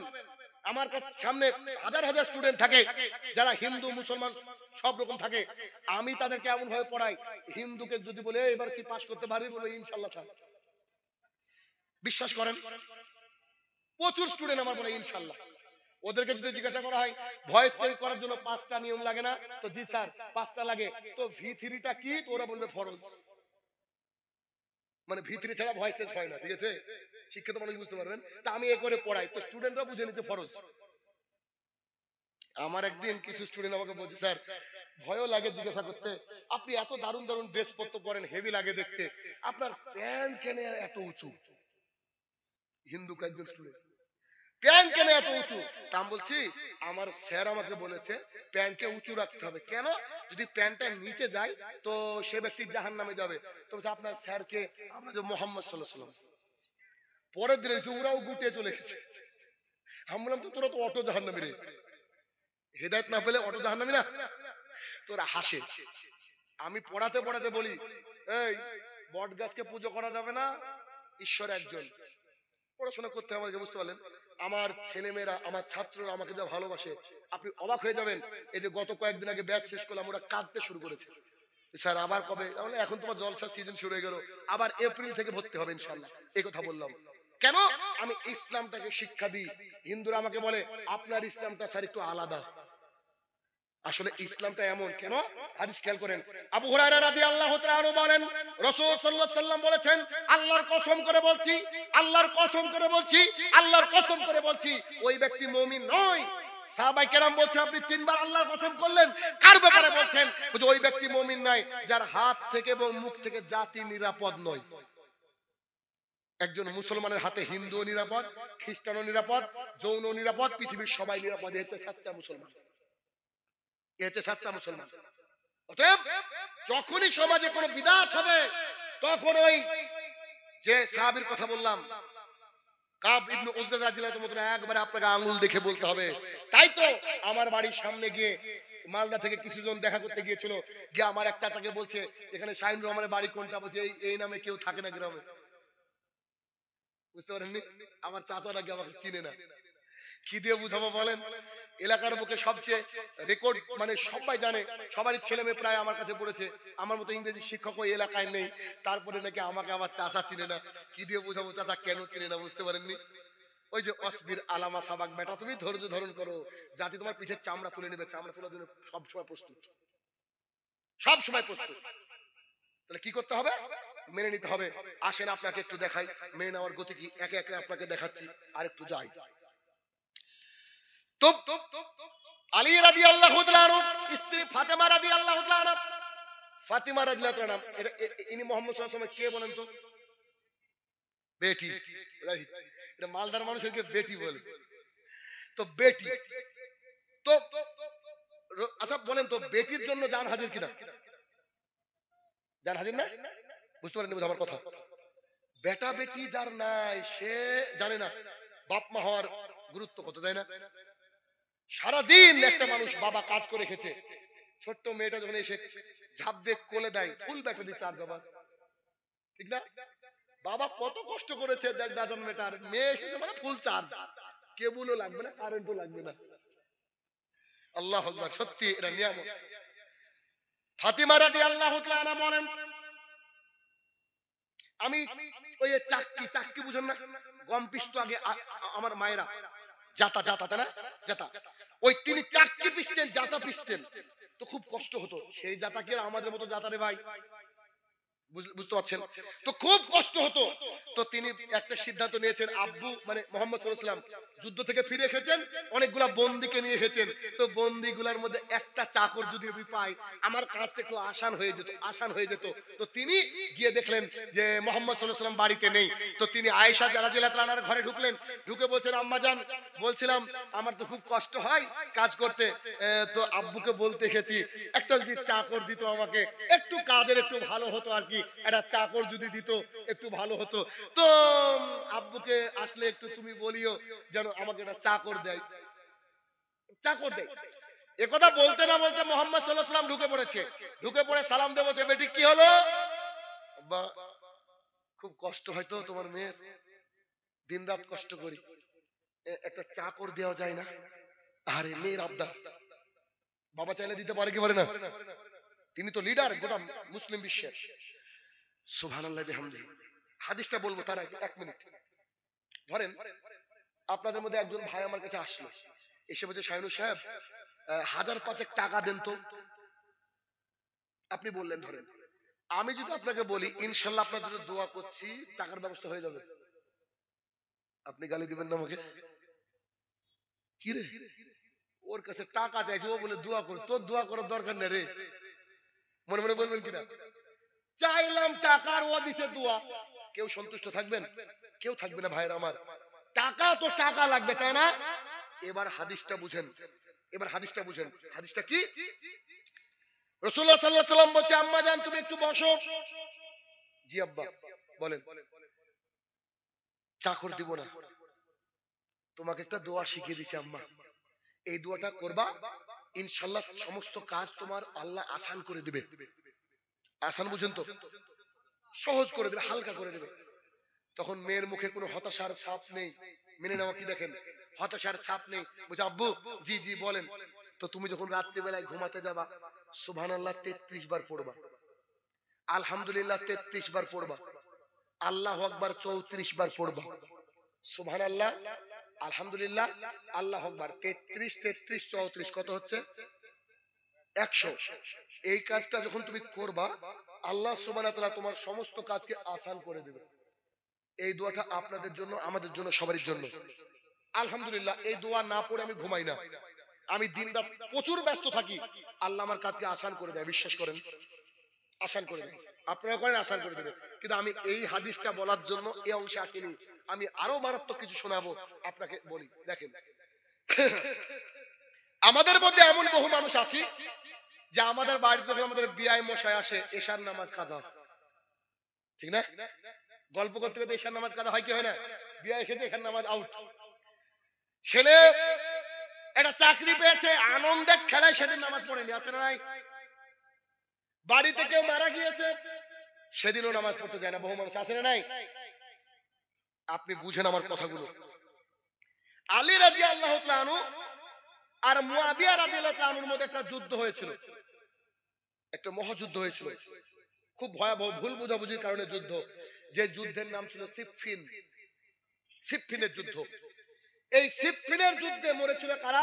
সাহাবায়ে কেরাম। কারণ মুসলমানের মধ্যে যুদ্ধ, তো ওই যে যুদ্ধ নিশ্চয় জানেন তো, ও ঘটনা বলবো না, আল্লাহ বাঁচিয়ে রাখলে অন্য কোনো দিন। ইন শর্ট আপনাকে ইত্তেবায়ে রাসূল সাল্লাল্লাহু আলাইহি ওয়াসাল্লাম শিক্ষা দেখেছি। দেখেন, আলী ইবনে আবি তালেব রাদিয়াল্লাহু তাআলা আনহু বলেন, সেই রাত্রিবেলা আমার অনেক সাহাবী আল্লাহর কাছে পৌঁছে যায়, অর্থাৎ ইন্তেকাল করে যায়। সেই সিফফিনের যুদ্ধের রাতেও আমি মুহাম্মদ সাল্লাল্লাহু আলাইহি ওয়াসাল্লামের ওই শেখানো দোয়াটা পড়তে ভুলিনি। বক্তৃতার লাগবে না, বুঝতে পেরেছেন? কথা বুঝেন না আমার? এরপরে কোনো কথা হয় বলেন তো ভাইরা আমার? যিনি লিডার, আবার মুসলমান হয়ে মুসলমানের সাথে যুদ্ধ, কত চিন্তা মাথার মধ্যে। সেই রাত্রি বেলায় আলী ইবনে আবি তালিব রাদিয়াল্লাহু আনহু বলছেন, তিনি লিডার হয়ে বলছেন, ওই রাত্রি বেলায় রাসূল সাল্লাল্লাহু আলাইহি ওয়াসাল্লামের তার কন্যাকে শেখানো দোয়াটা আমি ওই রাত্রি বেলায় ভুলিনি। এটাকে কি বলা হয়? ইত্তেবায়ে রাসূল সাল্লাল্লাহু আলাইহি ওয়াসাল্লাম। ভাইরা আমার, কলিজার টুকরা ভাইরা, একেবারে এ টু জেড রাসূল সাল্লাল্লাহু আলাইহি ওয়াসাল্লাম যেমন ভাবে বলেছেন হুবহু তেমন ভাবে করার চেষ্টা করেন, দেখবেন আপনার জীবনটা সুন্দর হয়ে যাবে। মানুষ ফেস ওয়াশ কিনে, ফেস ওয়াশ ওই যে মুখ পরিষ্কার করা, কিনে কি কিনে না? মানুষ সুন্দর হওয়ার জন্য ক্রিম কিনে। আমি আপনাকে রেমেডি দিয়ে যাচ্ছি, হোম রেমেডি। ক্রিমও কিনে লাগবে না, কিচ্ছু লাগবে না। আপনি আজ থেকে প্রতিজ্ঞা করেন জীবনের ফজরের সালাত আদায় ছাড়বেন না, আর দাড়িটাকে তার আপনা হালাতে ছেড়ে দিবেন। কিচ্ছু ছাড়বেন না, চাচবেন না। শুধু জুমার দিন হবে কাইচি দিয়ে রেখে ছেড়ে নেবেন, গোফটাকে ছেড়ে দিবেন। 1 বছর পর আপনি আপনার চেহারার দিকে আজকে ছবি তুলবেন, আর 1 বছর পর চেহারার দিকে তাকিয়ে দেখবেন চেহারা জল জল জল জল করছে। না করলে আপনি আমাকে বলেন। আমি শাহিনুর রহমান কিচ্ছু মাখি না, বলতে গেলে মাখি না বললে চলে। এখানে দেখেন চেহারা কি খারাপ লাগছে নাকি আমার দেখতে? কোন দাগ ধব্বা আছে? ভাইরা আমার, চেহারা সুন্দর করার মালিক কে? বর্তমান জামানার কত প্রেমিক কত প্রেমিকা মানে তোমারা লে চাঁদ তোড়কে লাকা তোমারা কদমে মে রাখ দুঙ্গা, কত বড় বাট পারে। খাবার খাচ্ছে আর বলছে যে তুমি না খেলে আমি খাবো না সোনা, বলে কি বলে না? পৃথিবীর বুকে এমন একজন প্রেমিক দেখান যার দিকে তাকিয়ে মানুষ তার হাত আঙ্গুল কেটে ফেলেছিল, তার নাম কি বলেন তো? ইউসুফ আলাইহিস সালাম। তিনি কি দাড়ি ছিল না? ছিল না? বলেন। দাড়ি রাখলেই সুন্দর ভাইরা আমার, দাড়ি রাখলেই সুন্দর। আপনি দাড়িকে তার হালাতে ছেড়ে দিবেন, ছাড়বেন চাচবেন না, দেখবেন অটোমেটিকলি চেহারা সুন্দর করে দেবে কে? আল্লাহ সুবহানাহু ওয়া তাআলা। আল্লাহ সুবহানাহু ওয়া তাআলা। আপনি জিন্সের প্যান্ট পরেন, টি শার্ট পরেন, দ্যাট ডাজন্ট ম্যাটার, কিন্তু আপনি দাড়ি ছেড়ে দেন, দেখবেন একটা দেখতে মজা লাগবে আপনাকে, দেখতে মজা লাগবে, লাগবেই লাগবে। যদি সত্যি সঠিক নিয়াত করে ছাড়তে পারেন, তাহলে ইত্তেবা করতে গেলে কি রাসূল সাল্লাল্লাহু আলাইহি ওয়াসাল্লাম যা বলেছে তাই মেনে নিতে হবে। আল্লাহ সুবহানাহু ওয়া তাআলা বলেছেন মা আতাকুমুর রাসূলু ফাখুযুহুম, রাসূল সাল্লাল্লাহু আলাইহি ওয়াসাল্লাম তোমাদেরকে যা দিয়েছে তা গ্রহণ করো, আর তিনি যা থেকে নিষেধ করেছে তা থেকে কি করো? দূরে থাকো। তো রাসূল সাল্লাল্লাহু আলাইহি ওয়াসাল্লাম আমাদেরকে কি করতে বলেছেন? যা করতে বলেছেন তাই করতে হবে। একটু আপনাকে সামারাইজ করে দিয়ে বক্তৃতা শেষের দিকে চলে এসেছি। এক, আজ থেকে প্রতিজ্ঞা করবেন জীবনে আর 5 ওয়াক্ত সালাতকে ছাড়বো না, ছাড়বো না, ছাড়বো না, বলেন ইনশাআল্লাহ। 5 ওয়াক্ত সালাত আদায় করেন। কেন? সালাত আদায় করলে আল্লাহ সুবহানাহু ওয়া তাআলার জন্য জান্নাত উন্মুক্ত, আপনার জন্য জান্নাত উন্মুক্ত। আর যার সালাত নাই তার দিন নাই। কিয়ামতের মাঠে সর্বপ্রথম হিসাব নেবে সালাতের। যে হাদিসের বর্ণনাকারী হচ্ছে আনাস ইবনে মালিক রাদিয়াল্লাহু তাআলা আনহু, তিনি বলেন রাসূল সাল্লাল্লাহু আলাইহি ওয়াসাল্লাম বলেছেন যে কিয়ামতের মাঠে আল্লাহ তাআলা সর্বপ্রথম হিসাব নেবে কিসের? সালাতের। যার সালাত টিকলো অন্য আমল টিকলো, যার সালাত টিকলো না সবগুলো বাতিল। তার মানে যে ব্যক্তি আজকে টাকা দান করেছেন এটাও কাজে লাগবে না যদি আপনার সালাত না থাকে। তাই আমি বলি সালাত হচ্ছে আধার কার্ডের মতো, পাসপোর্ট বানাতে গেলে আধার কার্ড লাগবে। আবার আমি বলি সালাতটা অনেক সময় অ্যাডমিট কার্ডের মতো। অ্যাডমিট কার্ড মানে আপনি যদি রাজারও ছেলে হন, মন্ত্রীর ছেলে হন, পরীক্ষার হলে গিয়ে কলম চাওয়া যায় অন্যজনের কাছ থেকে, জ্যামিতি বক্স চাওয়া যায় অন্যজনের কাছ থেকে, রাবার রুল চাওয়া যায়, কিন্তু অ্যাডমিট না দেখালে কি পরীক্ষার হলে ঢুকতে পারবেন? তো সালাত হচ্ছে সেম অ্যাডমিট কার্ডের মতো, আধার কার্ডের মতো। যে আধার কার্ড থাকলে ঢুকতে পারবেন, অ্যাডমিট কার্ড থাকলে ঢুকতে পারবেন পাসপোর্ট অফিসে বা এতে পরীক্ষার হলে। ঠিক তেমনই যদি কোনো আমলের আপনি প্রতিদান পেতে চান, কোন আমলের প্রতিদান পেতে চান, তাহলে you have to pray 5 times a day. আপনাকে দিনে 5 ওয়াক্ত সালাত আদায় বলেন করতে হবে। আমি বাচ্চাদেরও ব্যাচ শুরু করেছি এই বছর, শেষ ওদের ব্যাচ কালকে শেষ করেছি। কালকে শেষ করেছি। এরাও কান্নাকাটি শুরু করেছিল, সোনামণি 2। তো এই ব্যাচটা যখন শেষ করলাম, তার গার্জিয়ানরা আমাকে কি বলছে জানেন? যে স্যার সামনে বার আবার কবে ভর্তি নেবেন? আমি বললাম কেন? বলছে বিশ্বাস করেন আমার ছেলে মেয়ে ইংরেজি শিখুক না শিখুক আমাদের দেখার দরকার নাই, কিন্তু আমার ছেলে আপনার কাছে পড়ার পর থেকে ফজরে যাওয়ার বায়না ধরেছে, এখন ভর্তি হওয়ার পরের দিন থেকে ফজরে যায়। সোনামণি মানে কি জানেন? বাচ্চা। তার মানে একটা ব্যাচ চলে আমার সোনামণি, এদের বয়স হচ্ছে 7 বছর থেকে 14 বছর, এই বয়স থেকে আমি সোনামণি দেখেছি।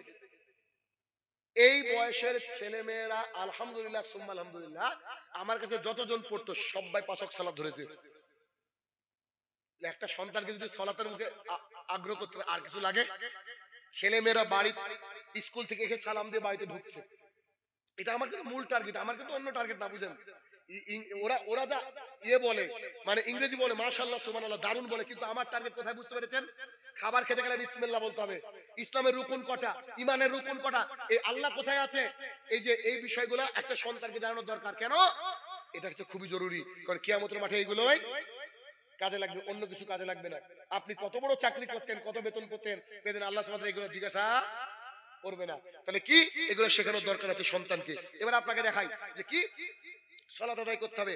আল্লাহ সুবহানাহু ওয়া তাআলা কোরআনুল কারীম, এই যে কোরআনুল কারীম, এখানে আল্লাহ তাআলা 82 বার বলেছেন আকিমিস সালাহ, তোমরা সালাত কায়েম করো। চুরি করলে হাত কেটে দিতে হবে। একজন মানুষ চুরি করেছে, এ ব্যক্তি জাহান্নামে যাবে, এ কথা বলার ক্ষমতা আমার নাই। ও জান্নাতে যেতেও পারে। লোন নেওয়া মায়ের সাথে জেনা সমতুল্য পাপ, কিন্তু কেউ লোন নিয়েছে, ওই ব্যক্তি সরাসরি জাহান্নামে, এটা বলার ক্ষমতা আমার নাই। এ ব্যক্তি জান্নাতেও যেতে পারে, কিন্তু যে ব্যক্তি সালাত আদায় করে নাই জাহান্নামী। There is no question. যে ব্যক্তি সালাত আদায় করে না সে কি বলেন?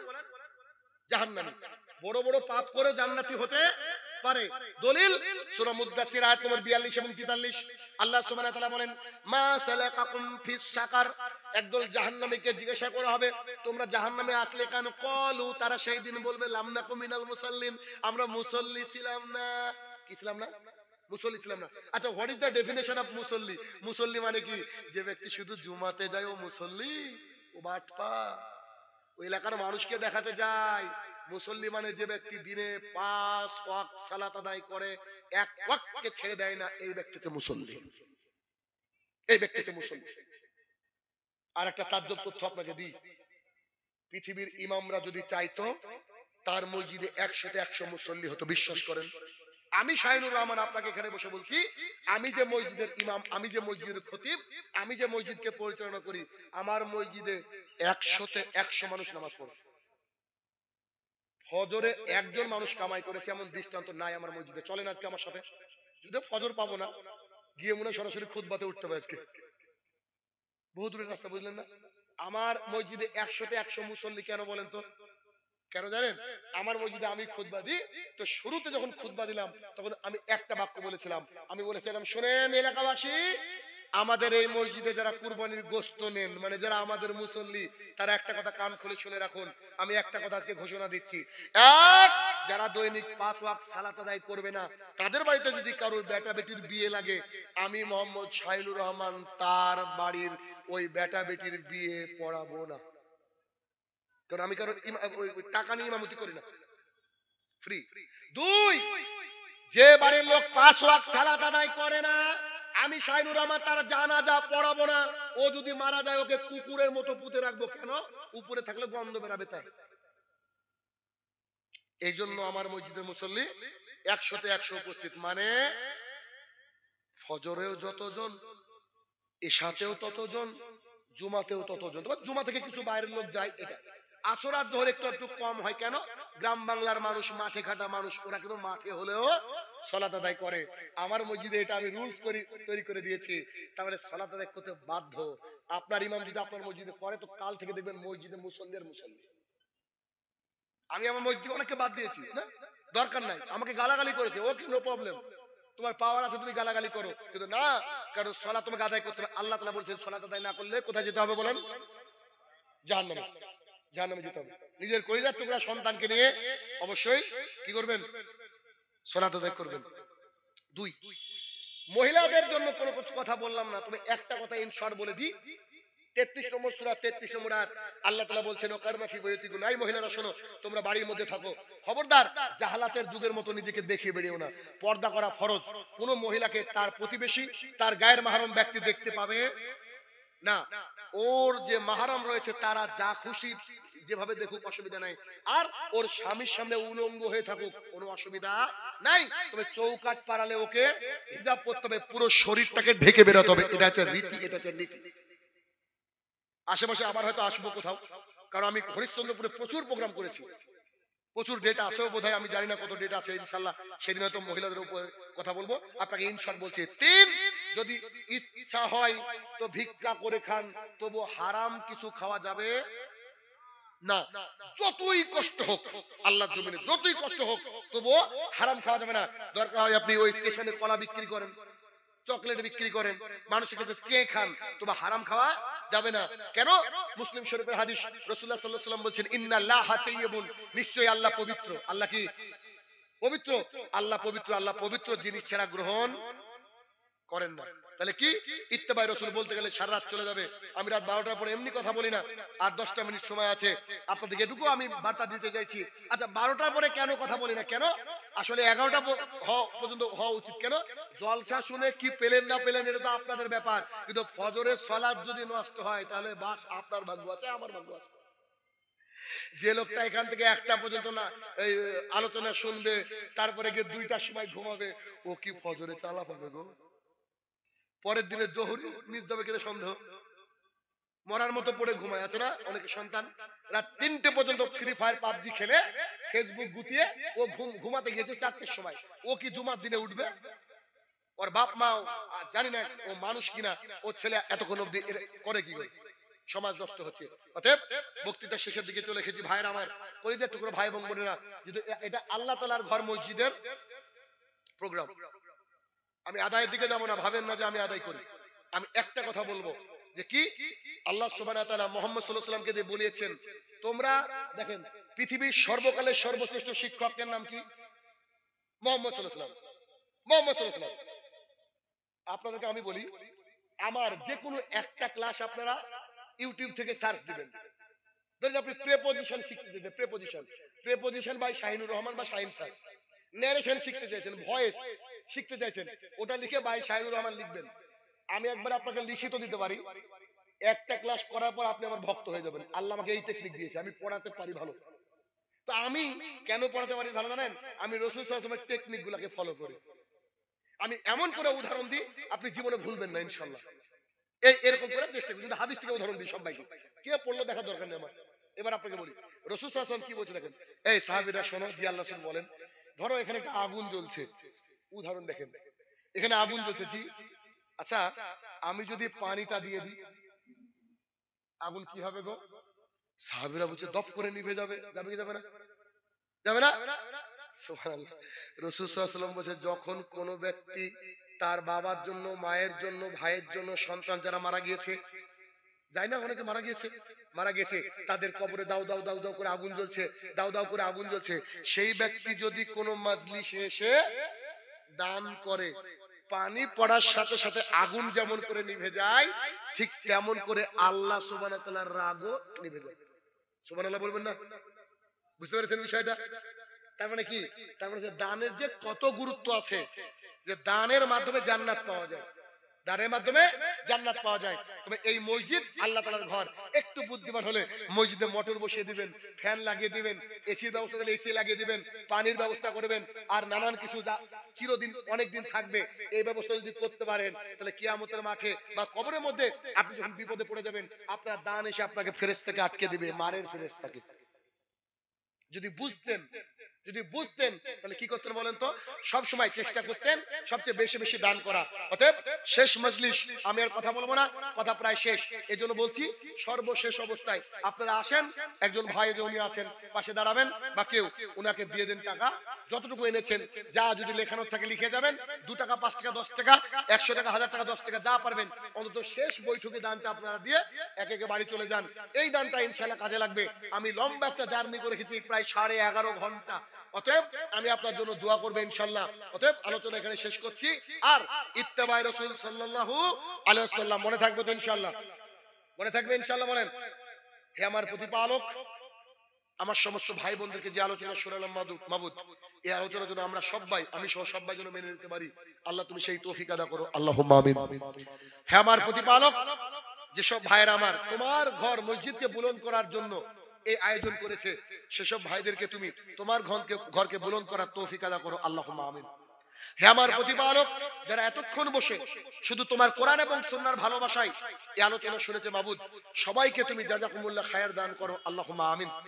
হে আমার প্রতিপালক, আমরা যেন দ্বীন ইসলামকে আসেন একটু দান করে দেন, তাড়াতাড়ি আসেন ভাইয়ের আমার, আলোচনা শেষ, আর বলবো না, আমি দোয়া করতে করতে চলে আসেন, আপনারা আসেন। হে আমার প্রতিপালক, গোটা পৃথিবীর সংবাদ পেলেও মাটির নিচে কি হচ্ছে আমরা জানি না, মাটির নিচে যারা শায়িত আছে আল্লাহ, তারা যেন ক্ষমা পেয়ে যায় তোমার কাছ থেকে।